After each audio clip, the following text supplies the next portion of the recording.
Bienvenidos a El Olimpo de los Dioses. Comenzamos. La Biblia dice que, así como fue en los días de Noé, así será en la venida del Hijo del Hombre. Esto quiere decir que el tiempo del regreso del Señor Jesucristo tendrá algunas similitudes con el tiempo de Noé, cuando Dios envió el diluvio sobre la tierra. Pero ¿cuáles son estas similitudes? ¿De qué manera será el día del regreso del Señor, como lo que pasó en los días de Noé? En este vídeo entenderemos cuál es la enseñanza bíblica sobre esto. Empecemos por entender el contexto en el que el Señor Jesús dijo que el día de su venida sería como fue en los días de Noé. Esto ocurrió durante la semana de la crucifixión, cuando el Señor Jesús habló a sus discípulos sobre los eventos que ocurrirían en el mundo hasta el fin de los tiempos. En este sermón escatológico, registrado principalmente en Mateo capítulo 24 y Marcos 13, pero también en Lucas 21, el Señor Jesús proporcionó información invaluable sobre su segunda venida y la consumación de la presente edad al respecto. Después de hablar de las señales que precederían al fin, Jesús habló directamente sobre el día de su regreso. Primero Jesús explicó que nadie sabe el día ni la hora de su venida, solo el Padre.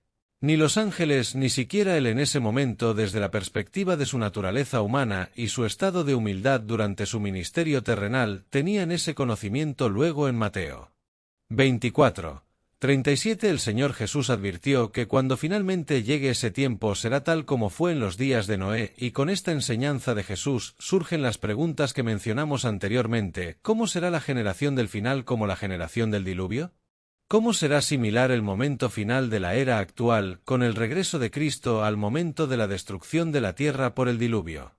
Bueno, el mismo texto bíblico responde esto muy claramente en Mateo 24:38 el Señor Jesús dice que en los días antes del diluvio la gente comía, bebía y se casaba, y así fue hasta el día en que Noé entró al arca. La idea es que las personas que vivían en el periodo anterior al diluvio seguían con sus vidas con normalidad, vivían como si nunca tuvieran que rendirle cuentas a nadie. Esas personas estaban ocupadas con los asuntos de vida e ignoraron el llamado al arrepentimiento. Incluso en sus 2 epístolas el apóstol Pedro escribió acerca de Noé como un predicador de justicia en su generación, un profeta por medio del cual el Espíritu de Cristo habló a los hombres, y el resultado de todo esto, según el texto bíblico, fue que la gente no se dio cuenta de nada hasta que vino el diluvio y los arrasó a todos, como leemos en Mateo 24:39. La verdad es que cuando el Señor Jesucristo regrese, la gente estará viviendo su vida normalmente sin prestar atención al hecho de que el juicio divino podría caer sobre ellos en cualquier momento. Estarán comiendo, bebiendo, celebrando, casándose, trabajando, estudiando, viajando, comprando, vendiendo, prestando, haciendo negocios. No se preocuparán por el juicio del Señor.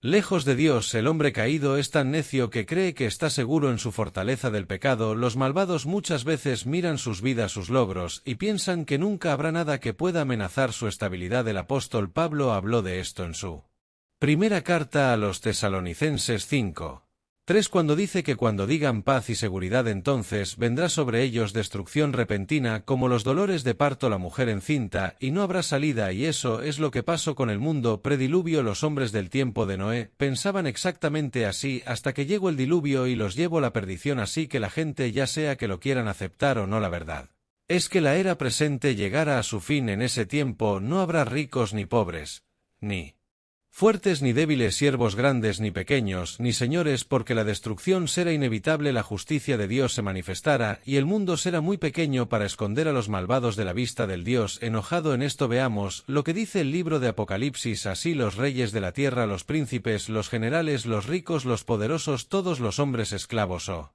libres se escondieron en cuevas, y entre las rocas de los montes clamaron a los montes, y las rocas caen sobre nosotros y nos esconden de la vista del que está sentado en el trono y de la ira del Cordero, porque el gran día de su ira ha llegado, y ¿quién puede soportarlo? Por lo tanto, cuando el Señor Jesús dice que el día de su venida será como en los días de Noé, también nos enseña que el juicio de Dios será ineludible. Sobre esto, en la secuencia de su sermón, Jesús explica que 2 estarán trabajando, uno será tomado y el otro dejado, 2 estarán durmiendo en la misma cama, y uno será tomado y el otro dejado. Esto significa que el juicio divino encontrará a cada persona en su lugar correcto, y nadie será equivocado o tomado por error. El juicio de Dios será tan preciso y meticuloso que acabará incluso con las relaciones terrenales más íntimas. Pero la buena noticia es que la Biblia dice que los salvos no están en tinieblas, y por lo tanto no serán sorprendidos por el día del Señor. Si en el día de la Venida del Señor Jesús, los salvos también estarán involucrados en sus tareas diarias, pero sus corazones estarán ansiosos por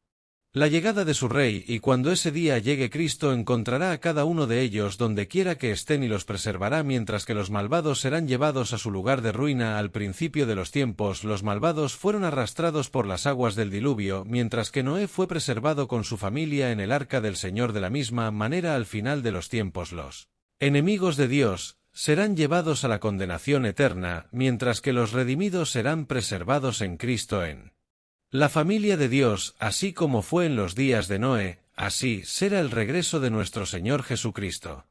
Si logras entender este tema, deja tu comentario, comparte este vídeo con alguien más y suscríbete.